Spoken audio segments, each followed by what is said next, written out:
Salut, que la grâce de Dieu repose sur chacun de vous, que la paix du Seigneur soit avec vous tout au long de ce moment que nous partageons ensemble et que sa faveur se multiplie dans votre vie.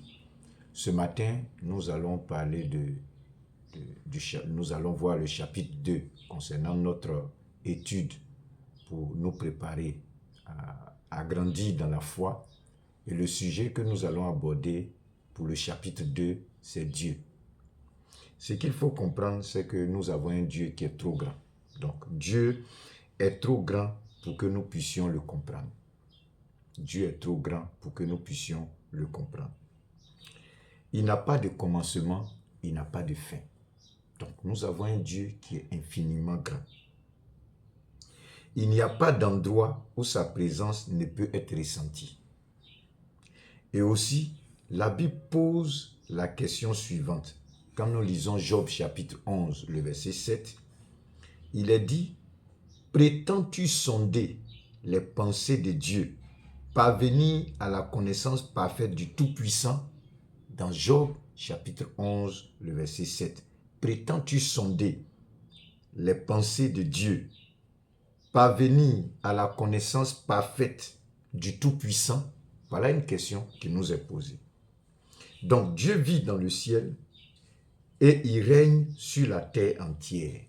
La Bible dit encore dans Ésaïe 66, le verset 1, il est dit « Ainsi parle l'Éternel, le ciel est mon trône et la terre mon marchepied. Le ciel est mon trône et la terre mon marchepied. » Donc, dans cette étude, nous allons considérer certaines vérités spéciales. Dans cette étude, c'est ce que nous allons faire. Et ce sont des faits qui concernent le caractère immuable de Dieu. Donc, on peut mieux comprendre la nature de Dieu en étudiant ce sujet-là. La première chose que nous allons voir en grand A, excusez-moi, c'est la nature de Dieu. La nature de Dieu. Et le premier point, c'est que Dieu est le créateur de toutes choses. Dieu est le créateur de toutes choses. Nous pouvons lire cela dans Néhémie chapitre 9, le verset 6, qui dit « C'est toi, Éternel, toi seul, qui as fait les cieux des cieux et toutes leurs armées, la terre et tout ce qui est sur elle, les mers et tout ce qu'elles renferment.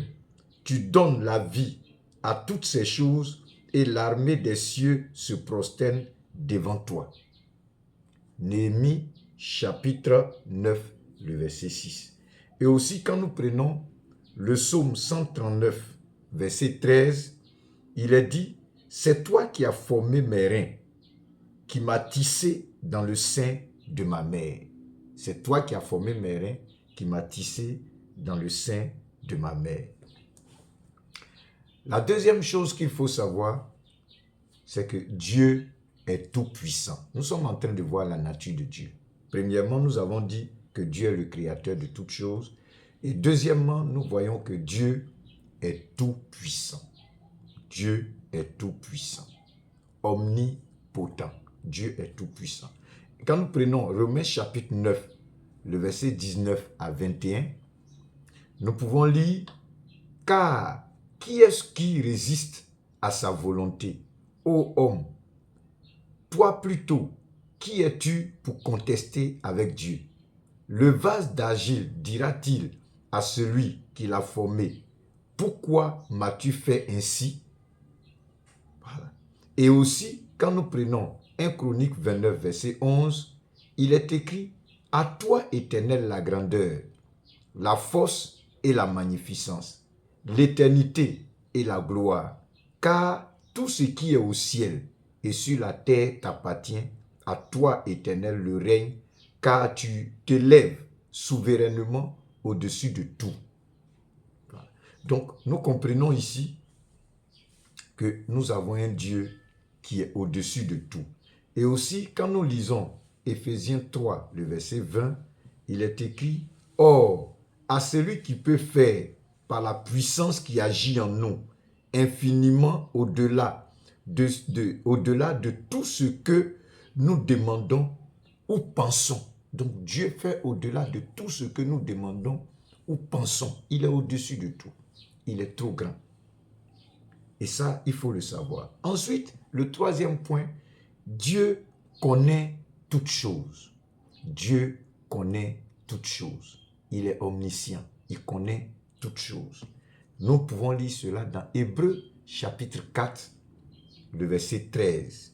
Il est dit, « Nulle créature n'est cachée devant lui, mais tout est nu et à découvert aux yeux de celui à qui nous devons rendre compte. » Tout est nu et à découvert devant celui à qui nous devons rendre compte. Donc, nous tous, nous allons rendre compte à Dieu. Et Dieu est au-dessus de tout. La quatrième chose, avant d'arriver à la quatrième chose, nous allons lire également 1 Jean chapitre 3, le verset 20. 1 Jean chapitre 3, le verset 20 qui dit « Dieu est plus grand que notre cœur. Il connaît toutes choses. » Dieu est plus grand que notre cœur. Il connaît toutes choses. Il est omniscient. Il connaît toutes choses. Amen. Ensuite, le quatrième point que nous allons voir maintenant, Dieu est saint. Dieu est saint. Nous pouvons lire dans 1 Samuel 2, le verset 2, il est dit, « Nul n'est saint comme l'Éternel. Il n'y a point d'autre Dieu que toi. Il n'y a point de rocher comme notre Dieu. Nul n'est saint comme toi. » Donc, notre Dieu est saint. Le cinquième point que nous voyons, c'est que notre Dieu est esprit. Ce n'est pas un monsieur qui est assis quelque part, c'est un esprit. Dieu est esprit. Il n'est pas un esprit, mais il est esprit. Et esprit s'écrit avec grand E. Bien. Quand nous prenons Jean chapitre 4, le verset 24, il est dit, « Dieu est esprit.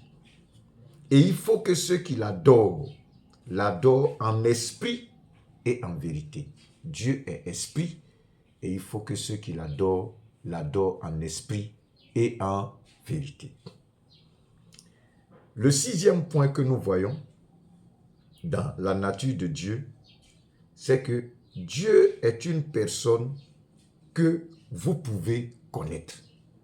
Dieu, là, il nous a donné la possibilité de le rencontrer, de le connaître. Il dit, vous me chercherez, vous me trouverez, si vous me cherchez de tout votre cœur. Quand nous lisons Jacques chapitre 4, le verset 8, il dit, approchez-vous de Dieu et il s'approchera de vous.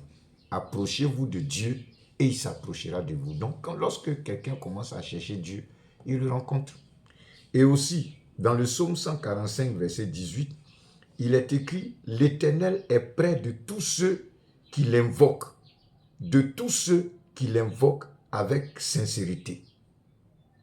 L'Éternel est près de tous ceux qui l'invoquent, de tous ceux qui l'invoquent avec sincérité.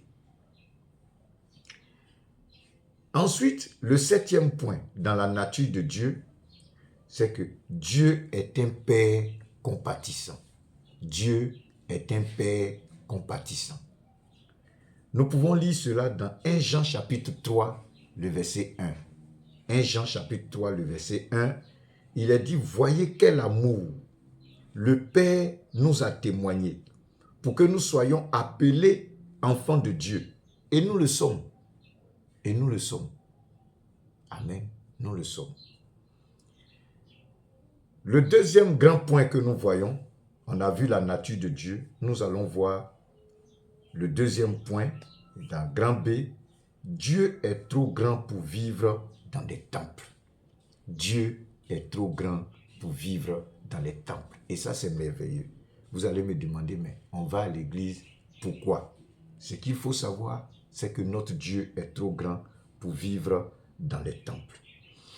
Quand nous lisons Actes chapitre 17, verset 24, jusqu'au verset 28, on ne va pas tout lire, il est écrit, le Dieu qui a fait le monde et tout ce qui s'y trouve, étant le Seigneur du ciel et de la terre, n'habite point dans des temples faits de mains d'hommes. Il n'est point servi par des mains humaines, comme s'il avait besoin de quoi que ce soit. lui qui donne à tous la vie, la respiration et toutes choses, car en lui, nous avons la vie, le mouvement et l'être. C'est ce qu'on dit aussi, c'est ce qu'on dit aussi quelqu'un de vos poètes. Nous sommes de sa race. Donc nous voyons que notre Dieu ne peut pas vivre dans une construction faite de mains d'hommes. Il est trop grand pour ça. C'est vrai qu'il est avec nous. La Bible nous dit que c'est nous qui sommes le temple de Dieu. Nous sommes le temple de Dieu. Dieu peut habiter en toi. Mais dans une maison, s'il habite chez Kofi et chez Kwadio, ça c'est vraiment important de savoir.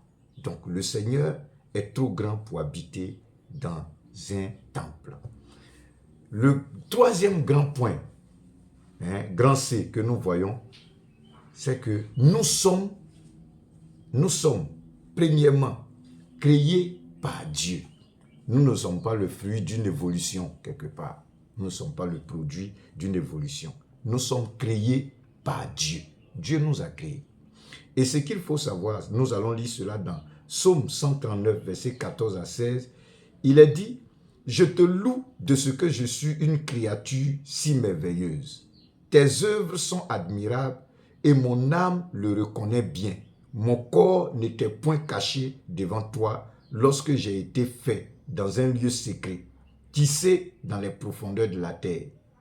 Quand je n'étais qu'une masse informe, tes yeux me voyaient et sur ton livre était tout écrit les jours qui m'étaient destinés avant qu'aucun d'eux n'existât. » Donc, nous avons été créés par Dieu. La deuxième chose qu'il faut comprendre dans ce troisième point, c'est que nous sommes la propriété de Dieu. Nous sommes la propriété de Dieu. Quand nous prenons 1 Corinthiens 6, versets 19 à 20, il dit, « Ne savez-vous pas que votre corps est le temple du Saint-Esprit qui est en vous, que vous avez reçu de Dieu et que vous ne vous appartenez point à vous-même, car vous avez été rachetés à un grand prix. Glorifiez donc Dieu dans votre corps et dans votre esprit qui appartiennent à Dieu. » Donc, nous ne nous appartenons plus à nous-mêmes, nous appartenons à Dieu. Notre corps est le temple du Saint-Esprit. Nous ne nous appartenons pas, tu dois le savoir. Tu ne t'appartiens plus à toi-même.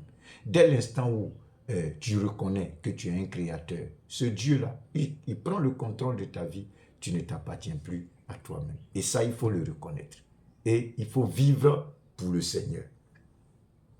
Troisième chose dans ce troisième point, c'est que nous sommes appelés à adorer Dieu.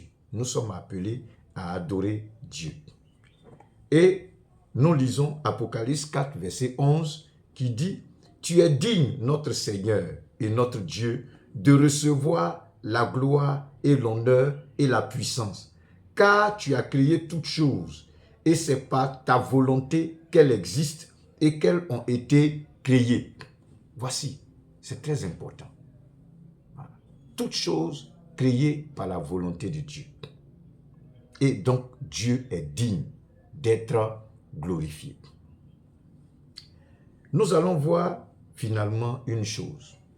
C'est que quand on finit de voir tout ça, quand on finit de voir que nous avons un Dieu qui est le créateur de toutes choses, il est tout puissant, il connaît toutes choses, il est saint, il est esprit, on peut le connaître.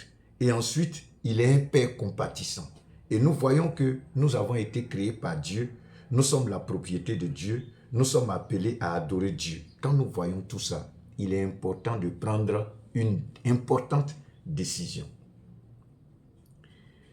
Dans Matthieu 22, verset 37, Jésus a dit, « Tu aimeras le Seigneur, ton Dieu, de tout ton cœur, de toute ton âme et de toute ta pensée. » Ça, c'est une décision qu'il faut prendre.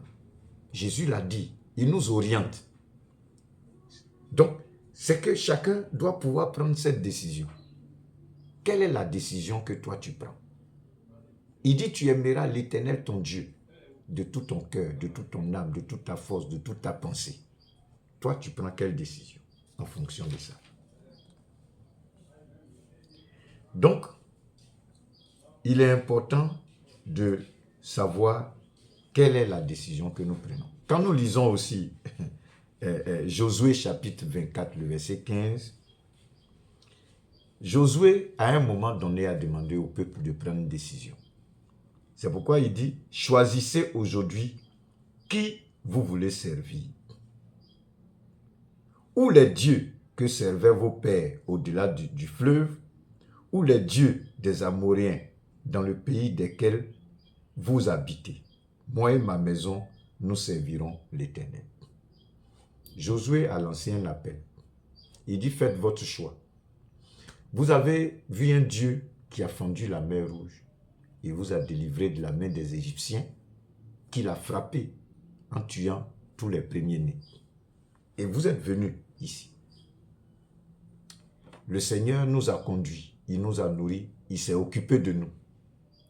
Maintenant, aujourd'hui, là, faites votre choix. Choisissez qui vous voulez servir. Soit vous acceptez d'adorer le Créateur de toutes choses, ou alors les dieux que servent les gens qu'on est venu trouver ici, là. Faites votre choix. Mais moi, j'ai fait mon choix. Moi et ma maison, nous servirons l'Éternel. Et ça, c'est très important. Je voudrais que toi aussi, tu prennes une décision. À tes résolutions répondra le succès. Dieu marchera avec toi en fonction de la décision, l'engagement que tu prends de marcher avec lui. Ou alors, tu décides de faire comme des gens qui font semblant et qui en réalité n'ont pas de relation avec Dieu. Je prie que la grâce de Dieu repose sur toi et à la prochaine, nous allons étudier le sujet l'homme et Satan. Que Dieu vous bénisse et passez un bon moment dans l'étude de la parole de Dieu. Shalom à tous.